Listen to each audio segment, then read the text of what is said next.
Morning! So, it's the first day of work for the year 2026. O, diba, laban. So, muinis ta mga friendships. O, diba? Tak!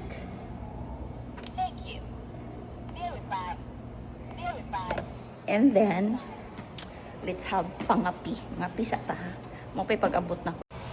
Okay, going back. O, diba? Muna ako room, mga people. O, Barbie sa ato ang aura for today.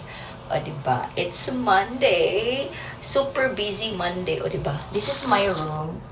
O, pack. I'll show you my room. O, ana. Diba? Okay, anyway, mga pisata. Kaya mag-start atong klase is 8:40. So, time check, it's 7:37. So, let's have coffee. My coffee. And then, I have some bread. Some bread. O, diba? Some bread. Tigamay raman. Pack. So, kana. And this is for my lunch but I later. So, kana. So, mag-chika-chika sa kadare. So, I have the bread and the bihon. So, ato lang siya ibutang dara. Ipalaman sa atong bread. And then, so mo to siya 2026. So, actually last night kay emotional breakdown ang person. So, wala lang kuan lang ba kanitong relapse. Nag-relapse ang person gabi no. Pero that's okay. That's part of life man. We have different struggles in life. We ingon nga laban lang, so we have different silent battles in life. So kung makita ko ninyo is I'm very very positive jud ko nga person. As in, I would say I'm very positive person.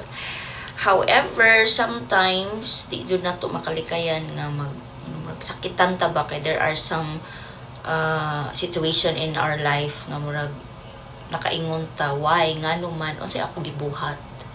Am I a bad person murag ingon ana gani. So mao to nga kanang ako lang yung gihila. Actually, ako lang yung siyang gihila to make myself kanabitang better. So, mo to kong ingon, ako ihilak tanan karon para igmatan ako ugma, I'm gonna be fine. So, diba, kay I know this is the first day of work sa 2026. So, grabe ka busy. As in, busy jud kayo. So, mo na, nga, kuan ka nang, laban lang jud ta. So, wala may laing mo tabang sa tong self. Ato na yung self. O, diba? And then, there are people around us nga, kanang, who will motivate us man. But, at the end of the day, imuha ra yun yung self gihapon. So, ana lang siya. No? Pero, i-pray lang yun nato tanan. Kinsa itong mga tao nga nakapasakit sa ato, let's pray for that person nga ingon ana. Kay we have different man. We are different actually. So, ingon ana siya. Diba? So, mauto siya. Kanang work hard lang yun tanong. Work hard and be positive all the time. And then be kind all the time gihapon. O, diba? So, mauto siya. And then, mga pisa ko. Kay bakbaka na unya. O, diba? And that's all for today. Thanks for watching everyone. And be safe everyone. And have a nice day ahead. And see you in my next video. Bye!